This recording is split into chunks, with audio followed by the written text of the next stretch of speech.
Stoppage again. Didn't Loma stop him to the body? Richardson Hitchins, the pride of Brooklyn, shines at Madison Square Garden. Brooklyn stand up. He wanted the knockout. He went for the knockout. He got the knockout.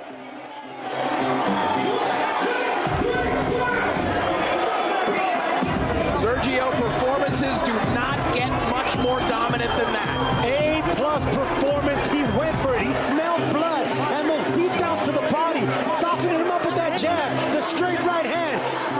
He went for the kill. That's what you want to see from guys like Richardson Hitchins. You want to see if they have.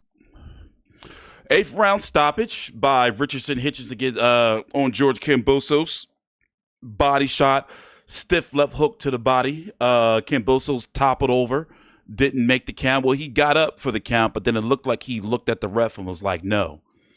This could be the very end. Somebody remind me, did Loma stop Kambosos to the body? I don't remember. I believe it was a body shot, wasn't it? Richardson Hitchins now improves to 18-0. Excuse me, 20-0 with 8 KOs. His first KO since Yomar Alamo back in 2022. His first stoppage, excuse me. The last KO was in 2022 as well. Let's get it. Now what? Look at this body shot. The right and then the body shot. Boom! Right there.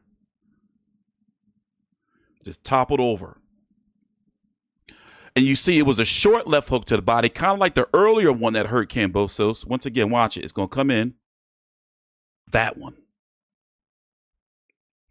And that is it. Is this the end of George Kambosos at top level?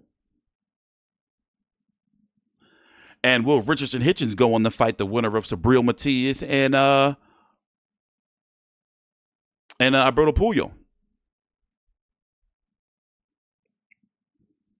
So it looks like that's the end for George Kambosos at top level. The next level for him is going to be what? Mid-carding, I'm guessing.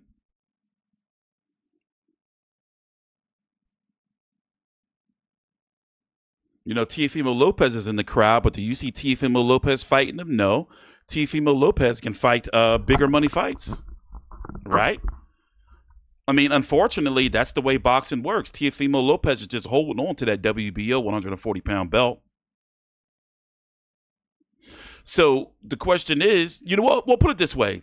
You know, Richardson Hitchins did what he was supposed to do. You know, he got a stoppage in New York, in the Hulu Theater, in an event where, you know, we've been hearing all week that the tickets weren't selling well, and I won't be surprised if people are in that fight for $20 a ticket just to fill out the joint. But he will be trending, not trending in like a super spectacular KO, but at least he got the KO, which he needed. You know, he didn't want to go the distance against George Kambosos. It wouldn't have helped him. So this helps him some. He did something Devin Haney couldn't do in 2 fights. Let's listen in. Take a time out. Like the video. Subscribe.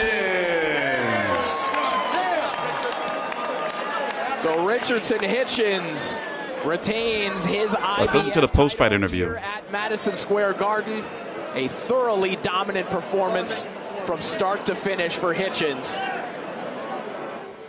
who promised a knockout here tonight, and he delivered. Let's listen in. We're going to hear from Hitchins, who is standing by with Chris Maddox. Well, Richardson, congratulations. 6 months ago, you went down to Puerto Rico, won a title in what looked like the best performance of your career. You come back 6 months later in New York, and you put on a performance that looked even better. How did you feel about the way you fought tonight? First, I just want to thank God, you know, before anything. A few years ago, I think over 4 years ago, I was watching Tafimo and George Kambosos go to battle in this war, and I was sitting somewhere along them stands, and I said, when I get my opportunity, I would, you know, make the best of it. And with the help of Eddie Hearn and Keith Conley, they changed my life in a matter of 2 years. The fight itself, I've been telling the boxing world I'm the truth. Everybody that know Richardson Hitchins, if you don't know, now you know. I've been telling the boxing world that I was coming, and they should have listened, so now I'm here. We knew the jab has been a part of your arsenal all throughout your career, but it was the body work tonight that really seemed to get the job done. Look at his face. How much was that a part of the game plan coming in? I watched George. I seen the fight with him and Devin Haney. I knew that Devin Haney didn't really take it inside. and he was headhunting a lot when he did have him hurt. So I said, you know, I'm gonna touch him with some short shots. And when I did touch him with a short shot, I seen how he squinted, and I smelled blood. But I just wanted to keep punishing him, and I told his dad, if you love your son, you'll stop the fight. So he was tough. He was a true competitor, but I was just a better man tonight. You know, coming into this fight, I think a lot of people would have said, hey, Richardson can win a decision pretty easy. Like, will he step on the gas? Will he go for the knockout? Will he look to be spectacular? Was that on your mind tonight? Yeah, I knew that I had to, I had to go to some unsafe places to get some good shots off. So I put myself in harm's way, but I knew that I had good defense, and I knew I could take a punch. He caught me a couple good shots, but it didn't really hurt me, so I just went for the kill. So I always knew I had it in me, but the fights be so easy on the outside where I don't got to take a chance. But now I'm getting more comfortable as a professional. I said, all right, let's sit in here and dig, and let me test my defense out. When you landed that body shot in the last round, did you know that was going to finish the fight? Nah, I wanted them to stop the fight, but I got him with the body shot, and I followed up, and it was all she wrote. You got your title still, and I know you want bigger and better things in the 140-pound division. A couple of the title holders that are out there right now. Tafimo Lopez here, watching this fight from ringside. What do you want to do next? Like I said, I want to thank Eddie Hearn and Matthew and 2 years getting my career to the top. Oh, he getting in the ring. I'm going into free agency now, so there's a lot of options, and I want the big fights. After my last fight, I called Tafimo out right away. Obviously he got other plans, so I don't know what's next. But I'm looking here at the camera. Devin Haney, fuck you, nigga, let's fight. Devin Haney next. Fuck Devin Haney and Bill Haney. Pussies, New York, stand up, baby. We here, baby. Congratulations, Richardson. Tremendous performance. George. Tafimo in the ring. But he like the clout chase. George Kambosos. His dick eating shit. Didn't go your way tonight, George. What went wrong for you in the ring? Hey, look at the talent. I fought them all, man. You got Tia here. You got Hitchins. He's calling out Haney. We'll probably try to call out Lomachenko too, man. I fought them all, man. I'm a warrior. He's a hell of a fighter. They're all great fighters. And you know what? Like I've been saying, I chase greatness, man. I really believed in myself, but just didn't have that time. He's a little bit too good for me tonight. So, hey, he hit me with a beautiful body shot. I still got up at 9-10, but the ref's got to do his job. And like I said, look at the ring in here. You got champions in here, and I fight them all, man. So the boxing world, they're going to talk a little bit now, but I hope you guys, appreciate the warrior that I am, and I fight the best. So it is what it is. You knew you'd have to get inside that jab of Hitchins. You had trouble doing it for most of the night. Why couldn't you get inside that one punch? Just the timing, man. I've had maybe too many wars on the outside. Just couldn't get that timing right. Couldn't get the movement right. A couple times got in there. I clipped him a couple times. I thought I caught him nicely a couple times, but it is what it is. Like I said, I'm a warrior, and let's see if all the boys fight each other. You're gonna get wins, losses, draws. Who gives a fuck, man? This is boxing. Fight the best. Fuck the cherries. You've always fought the best, George. As you move your career forward, where do you go next? Look, man, I don't know right now. I've had 2 fights in like 3 months' time. Two solid guys, and I've been fighting the best. So right now, I'm going to go coach my son's footy team. That's what I want to do, and obviously, it is what it is. All right, appreciate it, George. Thank you to the boxing world. I always love you guys, and look, we'll go back to the drawing board, but all the best to Richie and his team and what they do next. Look, man, I chased it. I really believe in it, but it's too good for me today, and obviously Tia as well. They're all champions, man. And I'm still 2-1 here in MSG, so God bless everyone, and New York, I love you guys. Thank you. All right, Eddie Hearn, we'll turn to you, Tafimo. Well, you're hanging out here as well. Eddie, let's start your Richardson's performance tonight. Yeah, great performance, and George is a warrior, but that's what you needed from Richie, to come out, step on the gas after the domination. Sometimes he would let that just coast to 12 rounds. Came out, dominated, great performance. That is the statement he needed to mix with these guys. Great atmosphere tonight, great performance from a great young American champion. Time for him to get the big fights. Tafimo, everybody's wondering what you're going to do next. Is a unification fight with Richardson Hitchins something you'd consider? No. Hey, I just want to say, shout out, thank God, actually. Thank God for making this possible for everybody. Yeah, absolutely. What round was it that he stopped him? 8th, maybe? All right, infinite. Yeah, so yeah, absolutely. Unification, here we go. Is that the fight you want? Is that something we've been hearing about you Voucenis, Devin Haney. Is Richardson Hitchins the fight that you want to do next? I don't know. Let me hear it, New York. Y'all want to see that fight? All right, man. I'm all about the people. Let's go, baby. All right. Appreciate it, Tafimo. Eddie, last word to you. Richard did say he's a free agent. I know you want to keep working with him, doing big fights with him. What's the big fight out there you think is there for Richardson Hitchins? I think this man. I mean, you heard him talk about Devin Haney. You know, we've had a great run with Tio. We're talking with Keith about where we go from here and moving forward. It's time for him to land a big fight now. Appreciate it, Eddie. Thank you. Guys? Thank you so much, Chris. So a lot going. So, for one, a lot of Eddie Hearn fighters be leaving lately. Did y'all notice that? You know, there's been rumors. I don't believe him that, you know, he's on his way out of boxing, but he don't really be signing nobody no more. I mean, yeah, he does every now and then, but not like no real stars. So, and also, y'all think a lot of fighters not re-signing back with their promoters or their managers because they're looking and waiting for the Saudi call? That's what it's looking like to me. So as far as Kambosos is concerned, it's curtains for me. I mean, look at this. You know, my man is in agony, despair down there, rolling around. And I'm guessing the way he's talking, he's not going to retire. Good for Eddie if he goes back to Sky. And I'm guessing, yeah, he's not going to retire Kambosos. He wants to keep fighting on. But who does he fight? And also, he needs to get the fuck out of the 140-pound division. Look at those punch stats. Look at those punch stats. Let me pause this. 57 punches landed, 384 thrown, 15%. And a lot of that, what we were talking about, was the power shots. I mean, him lunging, you know, or having the lunge. He couldn't really get in on the inside, you know, especially with the long reach. Look at the reach difference. I know I'm all over the place.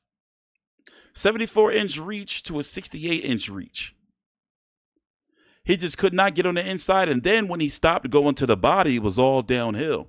I don't know if he needs to change trainers or what he needs to do, but something needs to happen if he's going to continue boxing. Because now, I mean, for crying out loud, you know, once again, he has 4 losses on his record. But remember, going back, even though he won these fights, you know, these cards could have went the other way. The Mickey Begg, 5 losses. Lee Selby, 6 losses. You know, if he lost to Maxie Hughes, like a lot of people thought he would, that would have been 7 losses. You know, so in reality, the only clean-cut wins he has, I said 7 minutes. That's Big J. Well, let's see what he got to say. Hold on.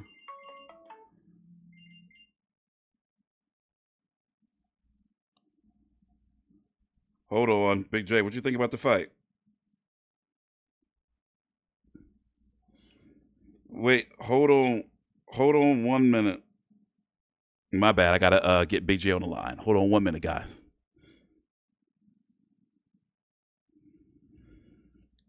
My bad. I gotta get Big J on the line. Why are you calling out Haney if Lopez came in the ring? Well, for one, he knows he's not getting.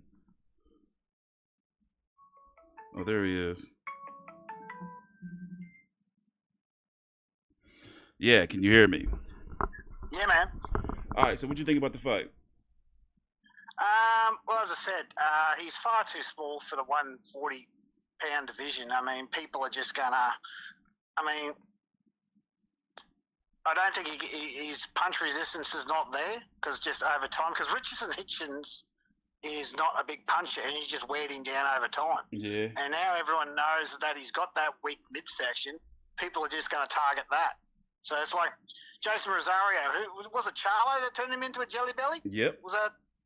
Yep. Well, pretty much Lomachenko's turned George into a jelly belly, and everyone now knows that's where you go.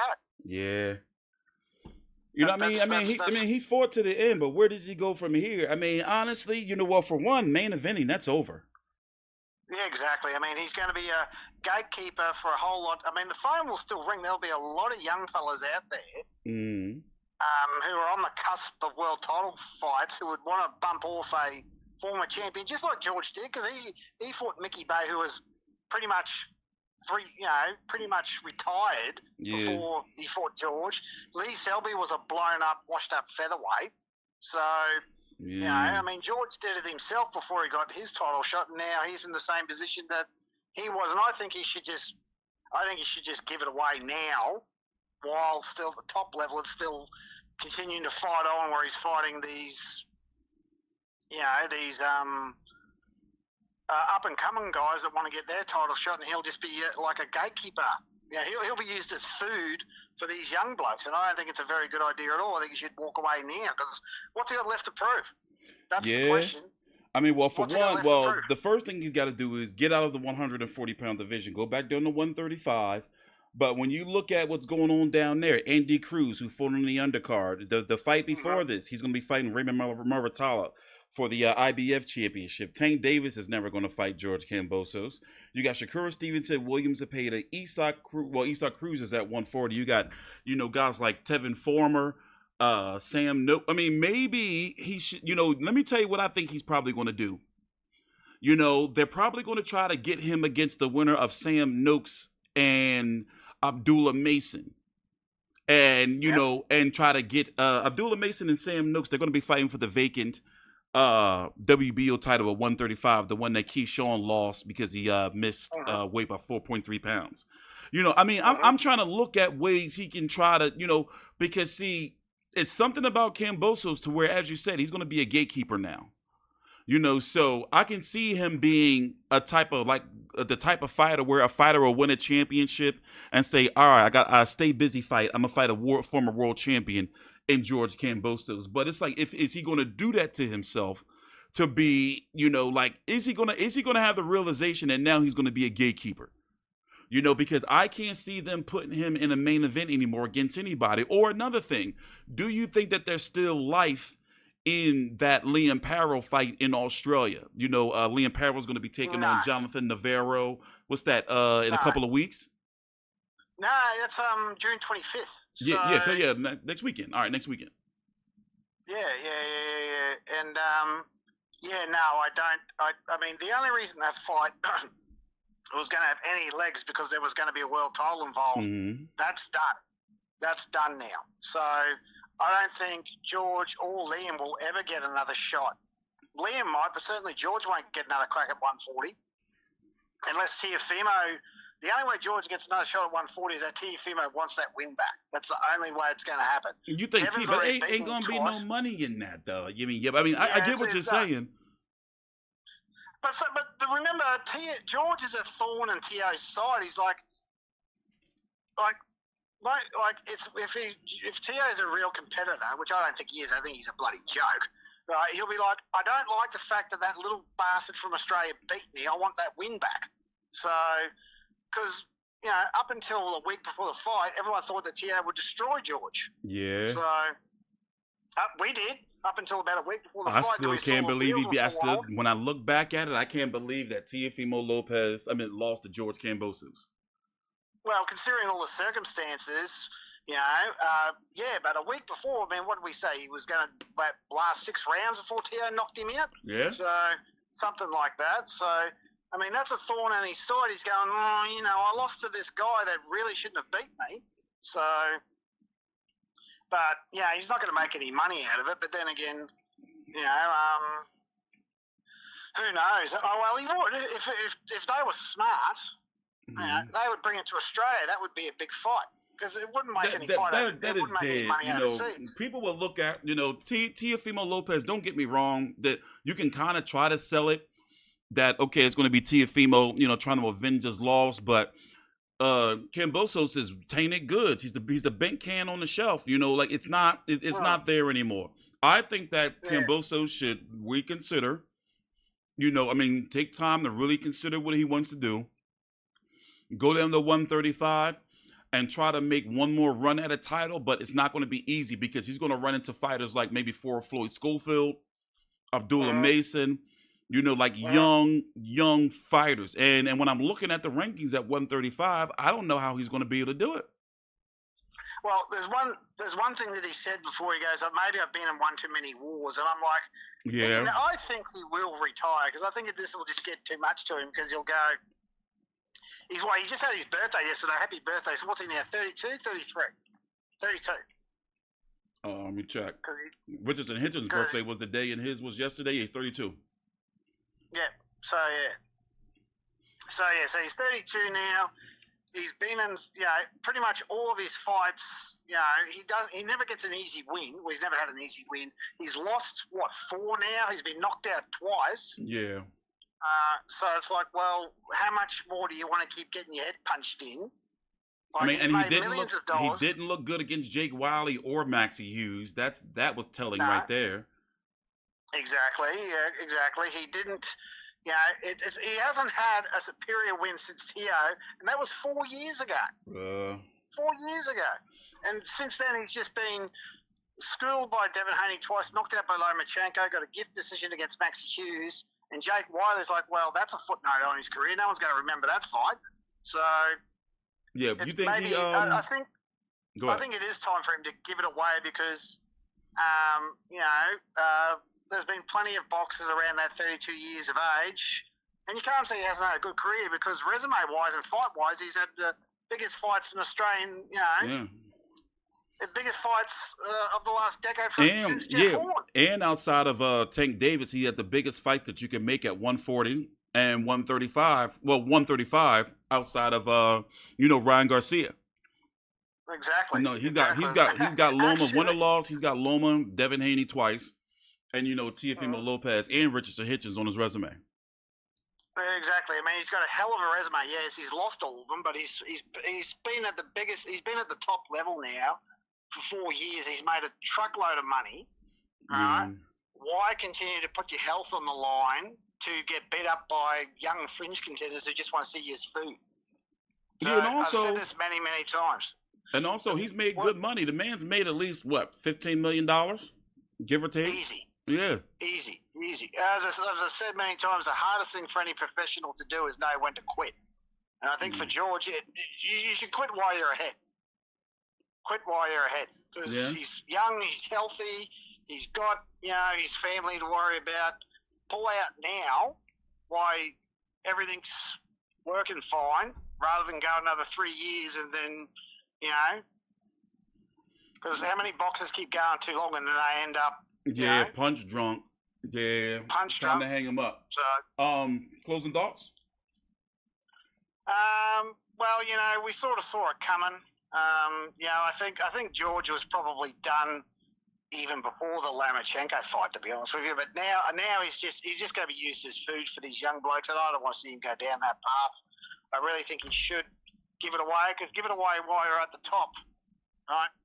Give it away while you're at the top and not, getting beat up by guys, 15 fights into their careers. So yeah, that's what it's looking like. All right. Well, with that being said, you can follow Big J at Old Mate Big J on Twitter, and Big J will talk to you later. All right, man. So listen, there's really no more to say about this fight. I don't want to see George Kambosos at top level anymore. I don't want to see a main event of George Kambosos anymore. It's no disrespect, but it's like you got to learn when to hang it up. Kambosos just don't got it anymore. I mean, if he ever did have it. I mean, however you view the Tafimo Lopez fight, but when you look at the resume of George Kambosos, he's been an overachiever. A guy that's barely scraped by with Mickey Bay, with Lee Selby, beat Tafimo Lopez, 2 shutouts against Devin Haney. A lot of people thought he should have lost to Maxie Hughes, got stopped by Lomachenko, struggled against Jake Wiley, a late step in. What was he again? A construction worker or something? And then get stopped with a body shot. 2 body shot losses basically to, and then one in Richardson Hitchins. So unless he wants to go back down to 135 and be food for guys like Abdullah Mason, Floyd Schofield, run into Andy Cruz, my goodness. Or William Zepeda, Shakur Stevenson, which I don't see those fights happening, but it will be ugly down there. I mean, maybe, fight a Tevin Farmer, maybe Denise Baranchek, Zaire Abduliev get a win. Maybe he can get a win. How can I say the type of win where it's like, like he retires after, but in reality, that's it. That's it. I don't want to see him anymore. So with that being said, it was good hanging out with you guys. We're going to be here next week for another live stream as I try to get my channel back up in the algorithm. And as I said earlier in the video, believe it or not, I was one of the first people streaming live during fights on YouTube. It's funny how like now everybody's doing it, but that just goes to show you like how the times have changed. Follow me on Twitter, T Street Controversy. I'm T Street Controversy with Fight View 360. Thanks for watching. Please subscribe.